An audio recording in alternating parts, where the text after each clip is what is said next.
My brother banned me from coming to his wedding because his wife's family is at war with the rainbow. Now my parents are banning him from their inheritance unless he divorces his wife.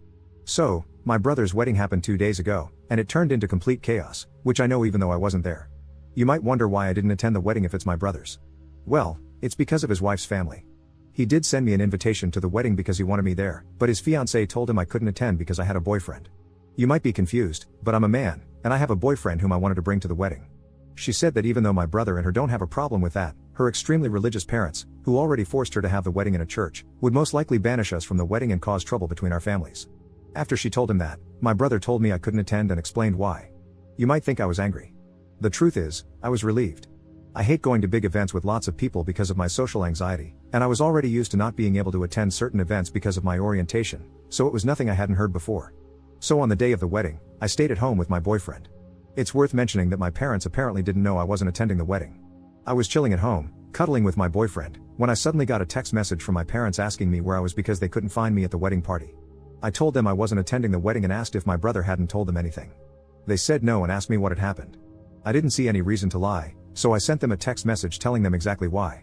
Now, I have to admit I don't exactly know what happened after I sent them this message because they read it but didn't reply. And why did they care in the first place? They didn't notice I wasn't there until the wedding was already over. They only noticed when the wedding party started. However, apparently my parents talked to my brother about it, and all of a sudden, my absence was the main topic of the wedding party. From what I heard, two fronts formed. On the one hand, my parents and the rest of my family against the family of my brother's wife, and apparently, as a husband now, he felt compelled to take her side and tried to argue in her favor. It's crazy to think that I was just sitting at home living my best life with my boyfriend while all of that went down at his wedding. The wedding party was ruined, and my brother appeared at my door angrily screaming at me, asking why I felt the need to ruin his wedding. I was confused and asked him what happened, and he told me everything. I told him it wasn't my intention. I just told our parents what happened because they didn't know and wanted to know where I was, and I thought he had told them beforehand. He screamed at me that I ruined his wedding. I told him it's not my fault he wasn't honest with them. I just respected their wish to not attend the wedding. I couldn't know it would go down like this because, like I said, I couldn't attend several events before because of my orientation, and my parents never said anything about it, so I thought it would be the same thing here. But I gotta admit it's kinda sweet that my parents and the rest of my family stood up for me. They haven't done it before. That's a more than welcome change. But I still feel kinda bad because apparently I really ruined the wedding party. Update 1. Didn't think I'd give an update, but many interesting things happened. So after my brother's visit, he and his wife went on their honeymoon. And the way the wedding party went might have been even worse than I imagined. What happens now is incredible. When I said in the main post that two fronts had formed, I only meant that metaphorically, of course, but it's no longer just that. While not much interesting happened in the first 2 days afterward, the terror started as soon as my brother and his wife went on their honeymoon. My mom and dad visited me and told me how the wedding party escalated, and they were so close to physical violence. I thought it was funny at first, but this truly bothers me. I also want to point out that you did a great job of convincing me it's not my fault, but hearing my parents' side still gives me a bad feeling in my stomach. However, like I said, the terror started shortly after they went on their honeymoon. And when I say terror, I mean that my sister-in-law's family found both my Facebook and Instagram accounts and started spamming me with hateful messages. I received insults and hateful messages from various different accounts, all of which had one thing in common: they all had somewhat of a Christian theme and the same last name. So it wasn't hard to find out whose accounts they were, mainly because I don't know my sister-in-law's family at all. I only know her, and I know her parents were hateful Christians. But whatever. They not only started attacking me, they also found my boyfriend's account through mine because we're linked as a couple and started sending him the same messages. The messages contained typical bigot stuff like, "You're burning in hell for your sins." One even called me and my boyfriend two devils in disguise. On the other side, there were just blatant insults. You get the idea. I called my parents and told them what they were doing. Then I sent a text message to my brother with screenshots of the messages his wife's family sent me, to which he replied that I shouldn't disturb him with that during his honeymoon as I already destroyed his wedding party. I couldn't believe it. He was just like them. He did send me an apology after my mom told me she called him. But none of this is the main reason I'm giving you this update this early. Because I got a call this morning from an unknown number. I hesitated because I thought it was one of them. And I was right, but it was none of the people who insulted me. I heard a woman's voice who introduced herself as the half-sister of my brother's wife. She said it didn't go unnoticed what her family was doing, and she wanted to apologize for them. I told her I'm not going to tell anyone in her family about this and that I don't blame her for her family's actions. She thanked me and hung up. I don't know why, but I have this feeling she only did this to protect her family from being reported. My mother wrote to me earlier that she wants to report the insults and the harassment of these people and that she demands for my brother to divorce his wife or she will disinherit him from her will because that's not how she raised him. A little radical in my opinion, but I understand where she's coming from. This entire thing escalated so much it's unbelievable. Thank you all for your support on my first post. Update 2. It's been a few days. First of all, my boyfriend and I are fine. Luckily for us, they didn't go any further than their text messages. My mom filed a report against them. I don't know the current situation about that as I haven't filed the report myself. The reason I'm updating you is a different one. First of all, one person in my sister-in-law's family is actually going to testify in my favor and against her family. It really takes courage to do so. It's the same person who called me in the last update. Somehow, they found out that she is into women. There's no reason to hide it anymore. However, she said she's fine and is going to stay at a friend's house. I have so much respect for what she does. Imagine the strength you need to testify against your own family. I now feel bad for assuming she only called me to save her family from being reported. More importantly, what is the current situation with my brother? Well, my mom talked to him and told him to leave his wife, or she will disinherit him from her will.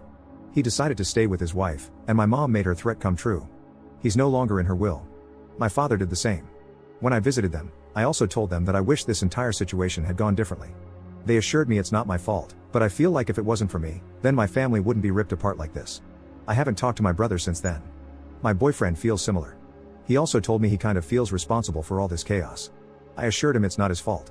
But honestly, I wasn't even sure if I could say this in my position. On the other hand, it was my sister-in-law's family's bigotry that ruined everything, and everything would have been fine if I could have just attended. But now it's time for me to distance myself from this situation. We'll see what the report will do.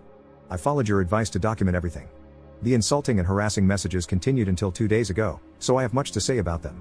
Unfortunately, the hate on rainbows is still very much normalized in our society. I already mentioned it in a post on my profile, but the reason I'm so calm and casual about the situation is the simple fact that I'm used to situations like this. They don't get to me anymore. If I let any insult get to me, I wouldn't make it for a long time. It's a coping mechanism. I've been in situations where I was sent to the hospital because I kissed my boyfriend in public. So insults and harassment like theirs are nothing I haven't seen before. I want to say thank you for all your support on my first 2 posts. Update 3. I think some of you are waiting for an update, so here I am. Keep in mind that this update will probably be the last one. So last time I told you my mother was pressing charges against them, and to my surprise, we won. They weren't going to jail or anything, but they had to pay for their actions, literally. There was one incident where my sister-in-law's dad was actually trying to find out where I lived and asked my brother, who then told him. Only God knows what he would have done to us if we still lived there. But in the time span of the last 2 months, my boyfriend and I moved to a different place which my brother didn't know anything about. Also, their social media accounts were deleted, but I don't know if this was part of their punishment or if they did it themselves. My mom has also carried out the threat towards my brother and disinherited him from her will. After he came back from his honeymoon, he begged her to put him back in. She said only if he apologized to me. She invited me and my boyfriend over, and my brother sat in the living room with this mad look on his face. She made him apologize, but I didn't accept this apology because I could tell it wasn't sincere. He did it because he had to and not because he was actually sorry. I told my brother that I am disappointed in him for who he has become. Before that, we had this huge bond. Usually, we never judged each other for stuff like this, and all of a sudden, he has such a problem with me having a boyfriend. I just don't get it. I told him that I miss the old him. He didn't respond to anything. He just sat there quietly, staring at the floor. After I finished, he just got up and left. This was the last time I spoke with him, and it's already been a few weeks since this happened. My parents paid much more attention to the discrimination I face since this incident. They wanted to learn more about the problems I face as a guy who likes guys. I really love them. My dad even got a pride flag for me and asked if he could hang it in our bedroom. I love that I have such great parents. I just wished for my brother to become the person he once was. By the way, since the case with my sister-in-law's family is over, I didn't hear anything about their lesbian daughter. She supported us during the process, but we lost contact afterward, and I just hope she's fine. Update 4. The final update of my story happened 6 months ago, and I figured some of you might be interested in how things are currently going. So, I'm back, at least for this post right now. There have been some things that happened. First of all, I want to give you an update about the sister of my brother's wife. Around 2 months after my last update, she texted us and asked if she could come over. We talked for a while, and I was relieved to find out that she is fine. She said that she moved in with her girlfriend when the case was over, simply because her parents and the rest of her family had disowned her and threatened her with physical violence if she dared to return. However, the relationship with her girlfriend ended after a while, and she asked us if she could stay for a few days until she found something. She stayed with us for 2 weeks. During that time, my parents had visited us and offered her to stay with them because they had a big house with some free space. She stays there currently because she wanted to study, and my parents had no problem with letting her stay a little longer. My boyfriend and I also support her financially a little bit. We included her in several different celebrations such as Christmas and New Year's Eve, and I feel like she is the sister I never had. What's probably more interesting for you is how my brother is currently doing. The truth is, I don't know exactly. We haven't talked since the apology. However, he actually tried to attend our Christmas celebration party, but the moment he appeared, my dad kicked him out and said that, and I quote, "This hateful rubbish is no longer allowed in my house." I love him. Oh, by the way, of course, both my parents went through with disowning him. My boyfriend and I are still together, and I feel like he might be the one I want to marry. This entire situation made our bond so much stronger. I plan on proposing to him, but there are so many ideas floating around in my head for the proposal that I can't really decide which one. Also, the social media accounts of my sister-in-law's family had disappeared entirely. All of them, but I assume they already made new ones under a new name. I'm just glad all of this is finally over. I don't have any compassion left for my brother. I just wish he had never developed this way. Everything that happened to him, he brought it on himself. If you guys want, I can update you when I'm engaged. Thanks for reading, and I wish you all the best. Update 5. Do you remember when I told you in my last update 2 months ago that I would propose to my boyfriend? Well, I did it today. I brought up so many ideas that it was really hard to decide, so I gave him some subtle hints. Not too obvious, just enough to see how he reacts and then decide based on his reaction. In the end, I made a photo album of us featuring the most important events in our relationship. Each of them had a thought of mine and a caption below them. Some of them were meaningful, but some of them were just random.